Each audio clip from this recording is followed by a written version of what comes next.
Well, I didn't think I was going to have enough battery, so I might as well, wear it out on the outside and stuff like that.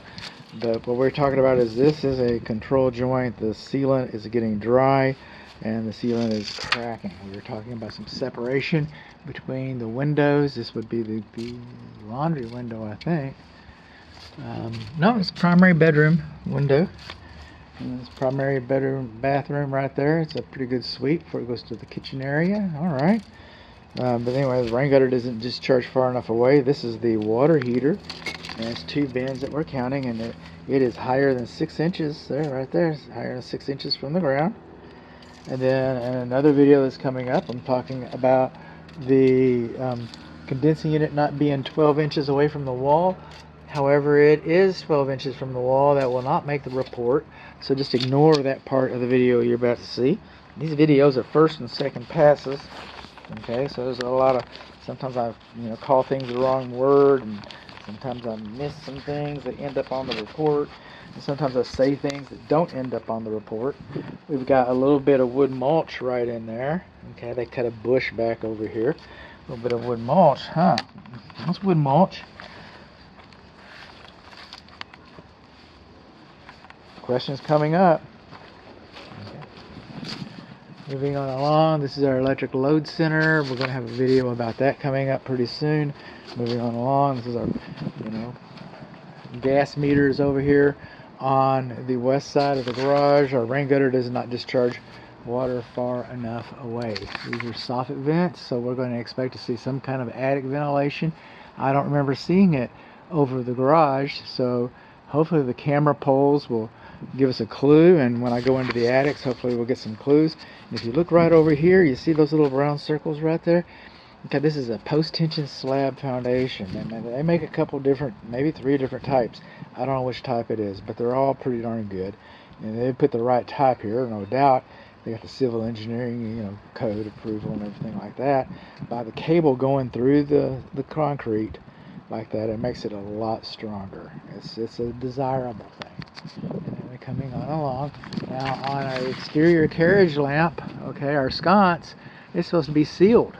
It's supposed to be sealed like we have over here, because when they replaced this about 6 years ago, okay, they sealed this around here. That's supposed to be sealed.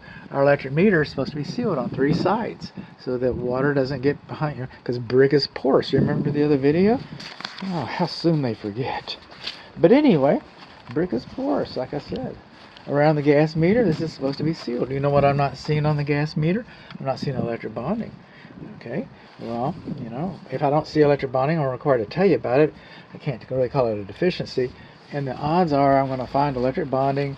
I'm going to find electric bonding on the air conditioning HVAC indoor air handlers. Coming along, but our sconce has not been sealed. Now let's go over here. We've got our garage car entry. Coming across here, you know what I'm not seeing? I'm not seeing any weep holes. Remember the other video? How soon they forget. We're supposed to have weep holes here. We've had a little bit of repair right in there where it's been, it's a nice long run, and we got a little bit of stair-step cracks right in here. How about that? Vertical cracks. Vertical cracks between the brick and mortar above the garage car entry. Exterior light fixture should be sealed. And here we go. I wanted to get in some shade. Rain gutter. See how it's washing out right there, right next to the house? We don't want that. There's a weep hole. We like that. Here's a part. We get kind of in the shade a little bit. I can sit here for a little bit. I've got high soil. Water goes downhill. We're supposed to have, according to code, 4 inches of separation between the soil and the brick line. All right. According to the Texas Real Estate Commission, we're supposed to have 6 inches. I don't know what they know. Anyway, for whatever. But we got over here, and we got some vertical and stair-step cracks. Vertical and stair-step cracks between the brick and mortar on the east side of the garage. But we've got this high soil over here, and that was enough to talk about. All right. But what we're going to do? Where do termites live? In the ground. Oh. What do they eat? Dead wood. Oh. What's wood mulch? dead wood on the ground next to your house, that's called a clue. When I asked you about the wood mulch on the other side, the answer to the question is a clue. This is called a clue. You got dead wood on the ground next to your house that termites like to eat. And you've got high soil, so that way the termites don't have to go very far from there to there, so that's something that, Now, I get it. My wife likes wood mulch. I've got wood mulch next to my house. You can go around and look at other people's houses. They got wood mulch. I'm not saying that you're weird for having wood mulch next to your house, but it is a conducive condition that I have to call as such, and that'll be on your inspection report. This is see here if I can get a picture of this crack and stair-step crack. It probably won't come out, but it's there. It'll make the report. You'll have the words there. Coming along here. All right, here's the front door standing wide open. You know what I'm not seeing? I don't see a door knocker. You know what I'm not seeing? I'm not seeing a doorbell. There's no doorbell or no door knocker. Okay? You know what I'm seeing on the front door? That screw does not hold the hinge. All right? That screw is behind the hinge. That's what I'm seeing. All right, I'll look at it a little more. Close this, go and kind of save the bills. We're not air conditioning Texas here. And one thing that I didn't do, on the back patio, I checked before I got here for the video, I checked the receptacle to see if it was GFCI protected. Now this should be off because I never reset it. And it is off, so I'm going to assume that works, or at least for the time being. That is the main water shutoff valve for the house. Okay. That is a tetanus shot and stitches waiting to happen. In case you want a tetanus shot, get some stitches. If you're thinking that's a good idea today, just go rub up against that and you'll get what you want. Wood mulch next to the house. Moving on along.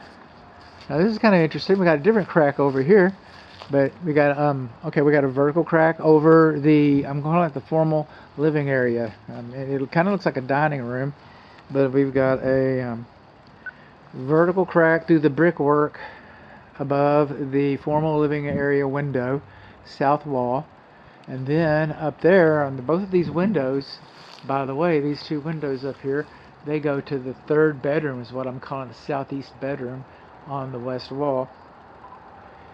So we got some vertical cracks in the mortar beneath the window ledges of the number 3 southeast bedroom. And there was another video, I got some wood rot up there, and that's too close to the siding, and we got that. That was the roof video. You've already seen that one, remember? Rain gutters too close to the house, more post-tension ends. Now these are crepe myrtles. They've already done enough damage, so that's a good illustration. But a tree should not be close, and that includes that big one back there, by the way, that big one back over there, and that big one back over there. But a tree should not be closer than 25 feet to a slab foundation. Are you going to take your big trees out? Probably not. I'm just telling you that their roots rob the moisture from needed foundation. You're supposed to have a nice level amount of foundation around your foundation, moisture around your foundation perimeter. And when the roots grow, you can kind of see the heaving there. When you got heaving here, was this a foundation pier replacement? I don't know, but it seems to me but you can't kill these. If the foundation repair was years ago, they cut them all the way down. They grew back. They're crepe myrtles, but the roots, as they grow, will push your foundation out of place. You can look at a sidewalk. You can look at the streets. You can see other examples of it around. So they rob the moisture and they push the foundation, and that's why you shouldn't have a tree so close to your house. Coming along here, this is pretty much of a clue. You're not supposed to have a screen on your clothes dryer vent. You don't have one. You're supposed to have a flap on your clothes dryer vent, and you don't have one.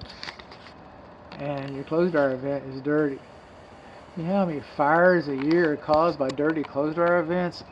Bukus of them, many fires.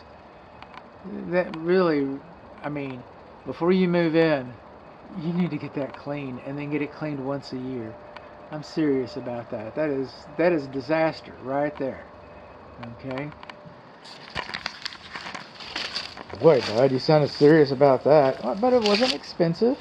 It's a lot cheaper than a fire. A lot cheaper than a fire. Some of our window frames right there is kind of coming out. We got a little bit of movement right in there. See that? That's another control joint. Looks like it's in pretty good shape. And the sealant's old, but that's what it is. Trees are too close. Fence is touching the house. The shed is on the other side of that fence.